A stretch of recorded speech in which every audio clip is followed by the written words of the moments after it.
Sekarang kamu bisa memunculkan pop-up Windows dengan mengklik tombol Home dan kamu bisa melakukan multitasking sambil menonton video analisa pagi tanpa berlangganan YouTube Premium. Hai semuanya, gimana kabar kalian? Semoga selalu dalam keadaan baik. Jadi welcome back again di Andi Kriston Channel, dan ini adalah segmen analisa pagi, segmen di mana kita akan mengulas untuk update news dan juga pergerakan dari market, khususnya market dari Bitcoin. Teman-teman, hari ini kita berada di tanggal 31 Maret 2025 ya, di penghujung kuartal pertama 2025 sekaligus akhir bulan juga. Dan bertepatan dengan Hari Raya Idul Fitri, jadi aku mau mengucapkan minal aidin wal faizin. Mohon maaf lahir dan batin, semoga kita semua manusia kembali kepada fitrahnya. Jadi teman-teman, di momen kali ini tentu saja kita akan mengupdate ya gimana kondisi market dari closing weekly time frame, monthly time frame, dan juga secara kuartal pertama gimana kondisi dan juga pergerakan dari market kripto. Sebelumnya aku mau ajak teman-teman untuk melihat kondisi overall ya dari market altcoin dan juga Bitcoinnya sendiri.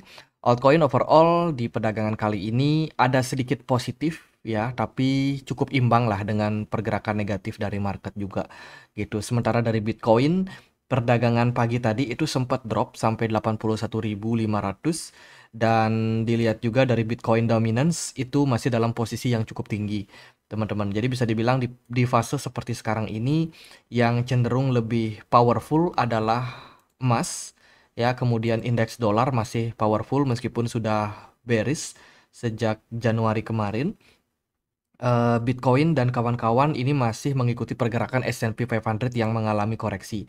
S&P 500 by the way dia turun, jadi ini indeks saham Amerika Serikat ya, 500 saham Amerika Serikat itu, dan ini juga berkorelasi positif, artinya bergerak beriringan dengan pergerakan Bitcoin yang cenderung turun gitu. Jadi korelasi antara S&P 500 dengan Bitcoin ini nampaknya cukup berbanding lurus, yang berarti kalau S&P 500 turun, Bitcoinnya cenderung turun gitu. Dan kalau kita lihat secara penurunan pun juga Bitcoin sudah koreksi lebih dulu ya sejak Januari, mirip lah seperti S&P 500 gitu. Dan Bitcoin mencoba untuk mempertahankan area 52.000 sebagai level support yang cukup solid untuk pergerakan Bitcoin. Nah, teman-teman, dari kalender ekonomi, kita akan dapat beberapa rilis data untuk hari ini. Pertama, ada manufacturing PMI dari China, akan rilis datanya jam setengah 9 pagi nanti. Terus juga dari Inggris akan ada data M3 and M4 money supply untuk bulan Februari ya. Dan dari Amerika Serikat akan ada rilis data Chicago PMI. Beberapa rilis data tersebut berpeluang mempengaruhi kondisi dari market, khususnya indeks dolar dan beberapa mata uang asing lainnya. Gitu. Jadi hari Senin ya biasanya market akan mulai aktif, terutama untuk market US yang mana terkenal banget dengan volume transaksi yang sangat besar, teman-teman. Tentu saja ini bakalan memberikan impact mungkin nanti malam, baru market akan lebih bergairah dibandingkan dengan pagi hari sampai sore hari gitu. Itu ya kondisi dari pasar. Kemudian kalau kita perhatikan juga dari kondisi Bitcoin quarterly return ya, saat ini kita dalam posisi negatif minus 12%.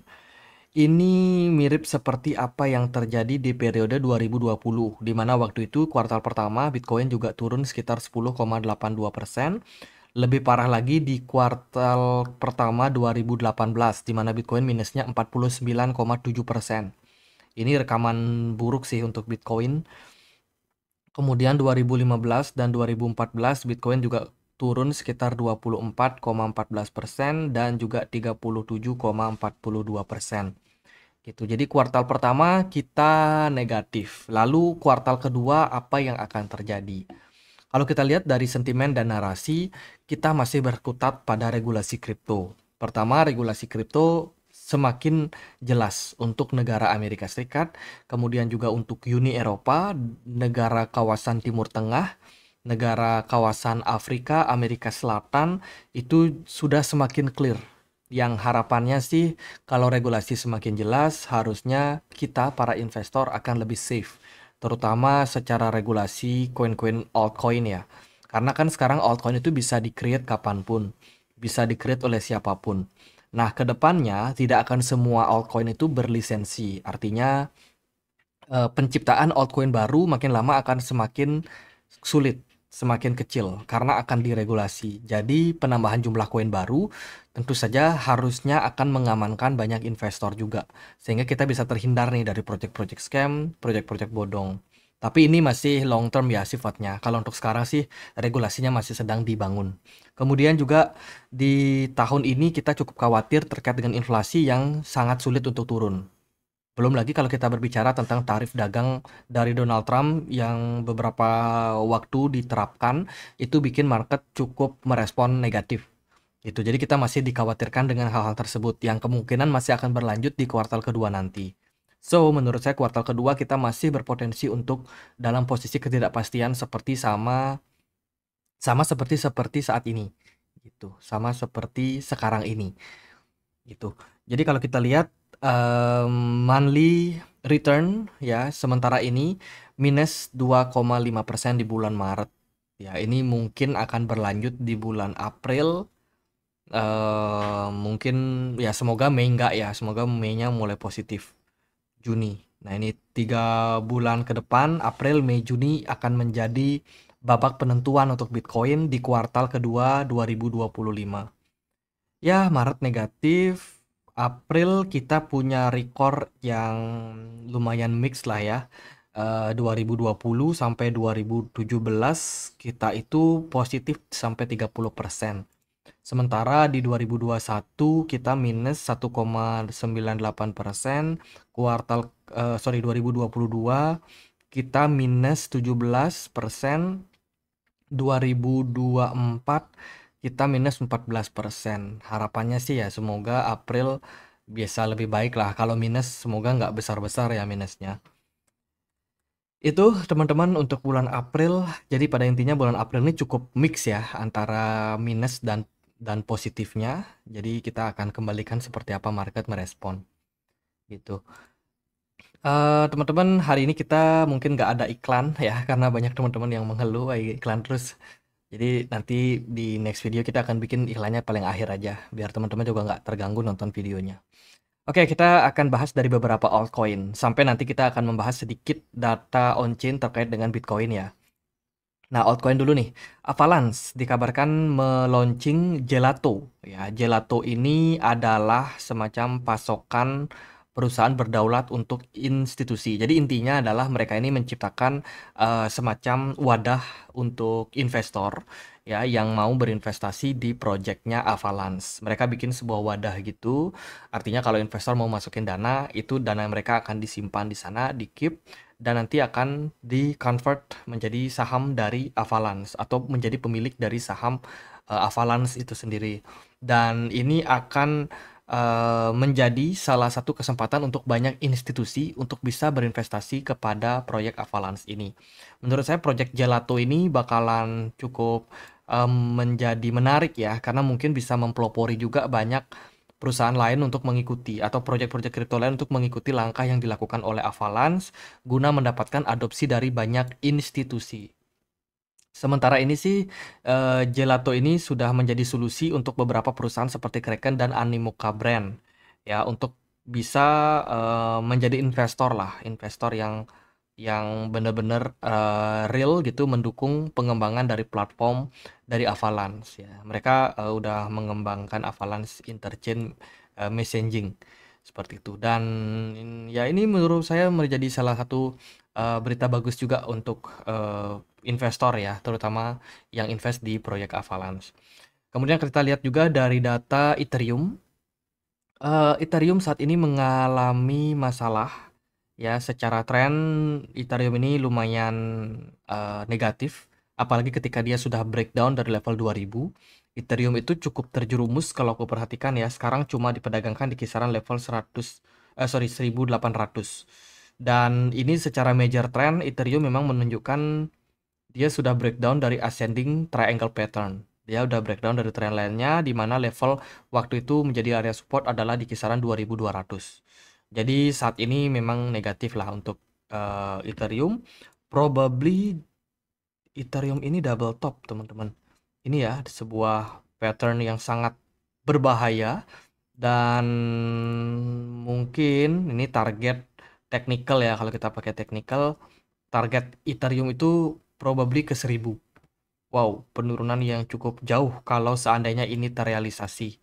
Tapi teman-teman bisa take note dulu aja ya, nggak perlu terlalu dipercayai karena ya belum tentu. Tapi ya bisa jadi gitu, belum tentu terjadi, tapi kemungkinan terjadinya ada. Karena kalau kita lihat dari performance dari Ethereum, pelan-pelan Ethereum ini udah digerogoti oleh layer kedua mereka.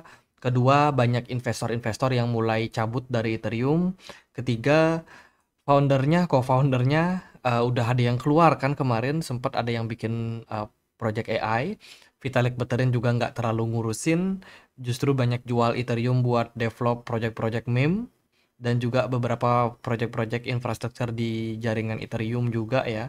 Jadi dia jualan Ethereum, membuat persepsi dari publik itu foundernya aja nggak berani pegang token ETH gitu, apalagi mereka seperti itu. Jadi akhirnya banyak yang buang barang pada Ethereum gitu. Terus juga ada berita dari Changpeng Zhao dikabarkan akan siap donasi sekitar 500 BNB untuk kasus gempa ya di Myanmar dan juga Thailand yang membuat banyak korban nih. Ada 1.600 kalau nggak salah ada korban yang terluka dan meninggal ya. Jadi akumulasi dari orang-orang yang terluka dan meninggal tersebut gitu. Semoga sih ya, tidak meluas ke Indonesia, semoga stay safe semua bagi teman-teman yang mungkin ada yang, belajar ya kan, di Thailand atau di Myanmar, ada yang kerja juga di sana, semoga selalu aman. Itu kemudian dari Sonic Labs dikabarkan batalkan stablecoin algoritmik USDT dan alihkan fokus ke dirham Uni Emirat Arab. Nah, kemarin Sonic Lab atau yang dulu namanya FTM atau Phantom itu dikabarkan berencana untuk mengembangkan project stablecoin algoritmik sama seperti yang dibikin oleh Terra Luna dulu. Terus juga ada USDE dari apa namanya Ethena ya teman-teman. Itu Andre Cronje juga melihat potensi untuk pengembangan stablecoin ini cukup menarik karena cuannya lumayan bagus dan harga dari tokennya itu cenderung stabil gitu. Tapi belakangan dia melihat wah kayaknya stablecoin nggak terlalu menguntungkan gitu. Masih ada yang lebih menguntungkan yaitu dirham ya yang di backing oleh mungkin emas di belakangnya gitu. Dan ya, Uni Emirat Arab sudah bikin regulasi terkait dengan pengembangan dirham Uni Emirat Arab ya yang merupakan sebuah proyek digital gitu dan ini akan menjadi salah satu rencana perubahan juga yang dilakukan oleh Sonic Labs. Semoga bisa mendapatkan cuan ya sehingga bisa berimpact kepada harga. Kemudian T-Mobile, salah satu perusahaan penyedia SIM yang connect dengan blockchain, dikabarkan kena serangan dari pencuri, teman-teman. Sekitar 33 juta US dollar melayang ya. Dan ini merupakan salah satu kejahatan juga nih yang sedang ditarget oleh banyak hacker ya di mana terdapat kasus beberapa perusahaan penyedia SIM card sudah melakukan upgrading nih ceritanya. Jadi mereka nggak bikin SIM card biasa, tapi SIM card ini bisa kompatibel, terkoneksi dengan blockchain gitu. Dan ya harapannya adalah bisa upgrade ya untuk fitur-fitur di dalamnya, kemudian akses transaksi data yang cenderung lebih cepat dan juga lebih murah, lebih safe gitu. Tapi ternyata developingnya nampaknya masih belum sempurna sehingga serangan hacker masih memungkinkan untuk terjadi sehingga ya akhirnya kecurian. Itu dari beberapa berita altcoin. Sekarang kita akan bahas berita-berita dari Bitcoin market ya. Pertama-tama ada Bitcoin yang saat ini berada dalam akumulasi fase. Wah, ini menarik nih teman-teman. Kalau kita lihat dari chart ya, saat ini Bitcoin sudah menyentuh level garis biru. Level garis biru ini dianggap sebagai level akumulasi pada Bitcoin. Ini sudah terjadi dalam beberapa fase periode, termasuk Bitcoin di tahun 2022 sampai dengan 2025 seperti sekarang ini. Tercatat kemarin di tahun 2022 bulan Juli sampai Oktober Bitcoin itu berada dalam fase akumulasi ya. Dan memang secara tren pergerakan Bitcoin itu nggak langsung naik ya, tapi dia ada sedikit koreksi-koreksi dulu sampai akhirnya mencapai titik bottomnya di kisaran Januari 2023 baru dia mengalami tren rally. Dan sekarang ini Bitcoin juga sudah mengarah ke level tersebut. Dilihat dari kesimpulannya adalah memang Bitcoin sekarang sedang masuk ke fase akumulasi. Artinya ini akan berimpact untuk medium term atau untuk jangka menengah. Tidak akan instan Bitcoin-nya rally. Tapi kita bisa lihat mungkin dalam kuartal kedua, kuartal ketiga, Bitcoin akan masuk dalam fase-fase yang cukup menarik. Gitu. Harapannya sih ada diskon yang lebih besar lagi sehingga lebih banyak investor yang nggak tanggung-tanggung untuk masuk ke market. Untuk sekarang ini kita baru masuk ke fase awal akumulasi. Ini akan berlangsung mungkin dalam beberapa bulan. Ya, kalau kita lihat dari trennya ini bisa berlangsung sampai antara 2 sampai dengan setahun gitu. Jadi cukup lama range-nya, teman-teman. Itu, kemudian aku juga coba untuk mencari beberapa pembahasan ya terkait dengan outlook kripto di tahun 2025 kuartal kedua. Ya, ini aku coba cari dia dari Coin Edition, Binance Square, kemudian juga ada Bain Crypto, terus juga ada ya Coin Edition yang tadi, ya itu beberapa apa namanya sumber ya yang aku pakai, dan secara keseluruhan adalah kalau aku coba untuk rangkum nih, jadi banyak yang melihat bahwa kondisi saat ini secara makroekonomi market itu masih belum terlalu oke untuk sekarang ini gitu. Namun meskipun market kurang oke, biasanya kan market kripto itu juga nggak bisa kita prediksi secara gampang. Ya seringkali ketika kita melihat, wah ini market masih negatif, ternyata marketnya bisa recover atau bisa mengalami kenaikan meskipun jangka pendek gitu. Jadi market kripto itu sangat-sangat misterius ya. Jadi kalau kita melihat secara tren makro saat ini masih negatif. Pertama ada perang dagang dari Donald Trump yang masih sangat agresif. Kemudian dilihat juga dari The Fed-nya sendiri yang belum mau memangkas suku bunga. Memangkas suku bunga itu menjadi katalis penting. Sebab yang menggerakkan market itu uang, teman-teman. Kalau uangnya makin lama makin kecil, makin sulit, ya marketnya nggak bisa naik, gitu loh. Jadi uang yang beredar itu adalah menjadi bensin yang akan bisa bikin market itu kuat untuk jalan menanjak. Karena kalau kalian perhatikan ya dari apa namanya balance sheet dari The Fed sendiri itu terus mengalami penurunan. Artinya adalah makin lama bahan bakarnya makin sedikit gitu. Gimana market bisa naik kalau bahan bakarnya sedikit? Ya kan? Kita perlu menunggu yang namanya Fed melakukan pemangkasan suku bunga kembali sehingga nanti akan ada kenaikan uang beredar. Kalau seperti itu, maka market akan bisa pulih gitu. Kemudian juga dari beberapa analis memprediksi Bitcoin akan bergerak di range antara 70 ribu ya sampai dengan 90 ribu di kuartal kedua ini. Gitu dengan asumsi ya terjadi volatilitas yang lumayan signifikan gitu. Dan pada akhirnya di akhir tahun mereka memprediksi Bitcoin ini masih akan berpeluang rally sampai 150 sampai dengan 200 ribu. Ini untuk Bitcoin. Gimana untuk Ethereum? Ethereum kelihatan sudah drop di kuartal pertama ini sampai 40%. Secara volume perdagangan sudah turun. Kemudian Pectra upgrade meskipun sedang berlangsung ya, tapi tidak juga memberikan pemulihan kepada harga dari Ethereum. Begitu juga dengan kompetitor yang lain, ada Solana, ada Sui, dan juga beberapa blockchain yang lain yang cenderung masih lebih positif secara user. Artinya penggunanya makin lama makin banyak ya dibandingkan dengan Ethereum. Jadi saat ini Ethereum ini mengalami fase yang bisa dibilang sangat pesimis seperti itu. Tapi kalau kita lihat dari berita akumulasi sebelumnya itu dari World Liberty, project DeFi-nya Donald Trump itu kan terus melakukan akumulasi pada Ethereum.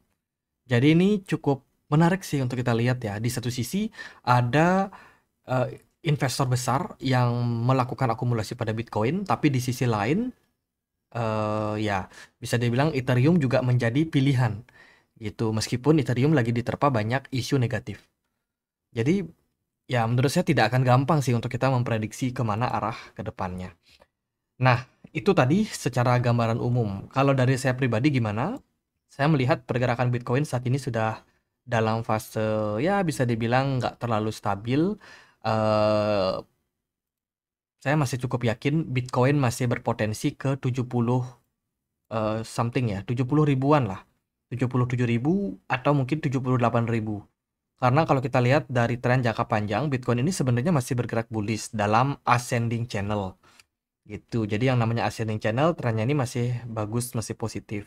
Nah, selama Bitcoin ini masih mempertahankan level 78.000, saya masih membuka peluang kalau akan ada koreksi jangka pendek ya. Even Bitcoin sekarang ada di 82.000, turun ke 78.000 atau ke 77.000 itu masih berpotensi.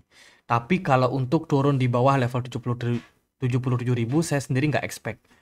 Ya, pergerakan Bitcoin harapan saya masih dalam tren yang bagus lah gitu. Sementara kalau kita lihat dari peluang Bitcoin turun ke 78.000, ini akan menyisakan banyak trauma ya, karena next support kuat itu ada di kisaran level 60.000. Seandainya kalau Bitcoin turun di bawah 78.000, itu bakalan negatif banget untuk Bitcoin. Ya, gitu. Dari saya sih untuk sekarang belum melihat ke sana. Saya masih melihat Bitcoin masih bisa ke 78.000, and then mungkin kita bisa balik bullish gitu. Bitcoin dominance juga masih cukup mendukung ya untuk tren yang baik untuk Bitcoin. Itu paling nanti kita akan lihat seperti apa regulasi menyelamatkan banyak altcoin. Pasti nggak akan semua altcoin survive, tapi pasti ada beberapa yang bakalan survive. Yang saya yakini kayak Solana, XRP, kemudian Litecoin, Dogecoin, Cardano, Tron, ini masih punya harapan yang lebih baik dibandingkan dengan koin-koin bertemakan AI agent ataupun koin-koin bertemakan gaming yang cenderung itu kayak punya trennya yang singkat, teman-teman. Gitu. Tapi koin-koin layer 1 yang sustainable, yang memang fokus membangun infrastruktur dan juga banyak user, itu masih akan dipilih sampai ke depannya. Ya, semoga mereka survive dalam bear market kali ini. Oke, gitu aja teman-teman. Sekian video kali ini, jadi nggak pengen panjang-panjang. Semoga bisa bermanfaat buat teman-teman. Sekali lagi selamat merayakan hari kemenangan ya. Untuk kita semua yang libur, selamat menikmati waktu bersama keluarga. Sekian aja. Akhir kata saya Andre, makasih.